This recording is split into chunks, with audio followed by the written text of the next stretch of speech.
With decades of experience in immigration enforcement, former acting US Immigration and Customs Enforcement Director Tom Homan is set to become the border czar following Donald Trump's inauguration in January next year.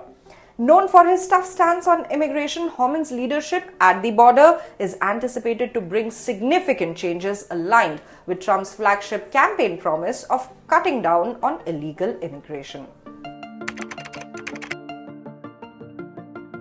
62-year-old Homan began his career as a police officer in New York before serving as a border patrol agent, which is a role he often references with pride. His career in immigration enforcement spans both Democratic and Republican administrations. Former President Barack Obama appointed him to lead ICE's deportation branch in 2013, which is a period marked by a record number of deportations. Trump appointed Homan as acting ICE director in 2017, where he served for a year until his nomination for the permanent role stalled in the Senate. Today, Homan is a Fox News contributor and visiting fellow at the Conservative Heritage Foundation, where he's involved with Project 2025, which is an ultra-conservative immigration reform plan.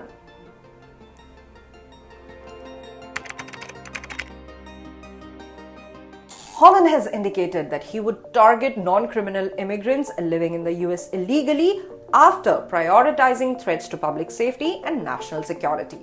This approach contrasts with Biden administration's policy, which focuses deportation efforts on serious criminals, national security risk, and recent border crosses.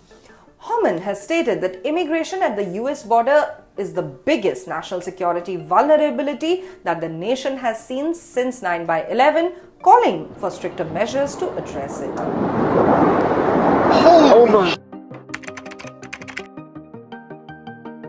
Homan's approach to deportations would be precise and targeted. Rather than conducting large-scale neighborhood sweeps or detaining large groups en masse, he plans to use investigative processes to locate specific individuals who are subject to deportation orders.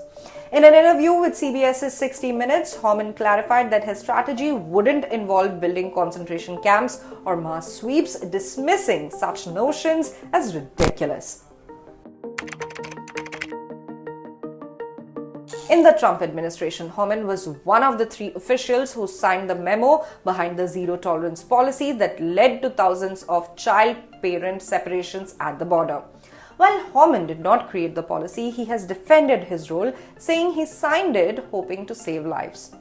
Under his leadership, however, he has indicated that deporting families together would be a priority to avoid a repeat of the widely criticized separations, which saw children placed in shelters while parents faced prosecution.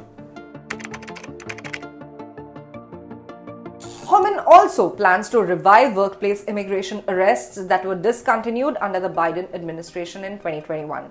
He sees such operations as essential to enforcing immigration laws, arguing that people must follow due process and respect court decisions. On Fox and Friends, he said, and I quote, "You have the right to claim asylum to see a judge, but at the end of that due process, if the judge says you must go home, then we have to take them home." In addition to his border duties, Homan contributes to Project 2025, which is a Heritage Foundation policy initiative advocating for heightened border security, funding for a US-Mexico border wall, and increased immigration fees. Though Trump has kept some distance from the initiative, its principles echo Trump's campaign stance on immigration and national security. It remains uncertain how Homan's role as border czar will unfold, given the necessity of cooperation among multiple government agencies for effective immigration management. Observers expect him to face scrutiny over controversial policies, including family deportations and worksite raids, but Homan's decades of experience and close alignment with Trump's immigration agenda signal an aggressive stance on enforcement in the years ahead.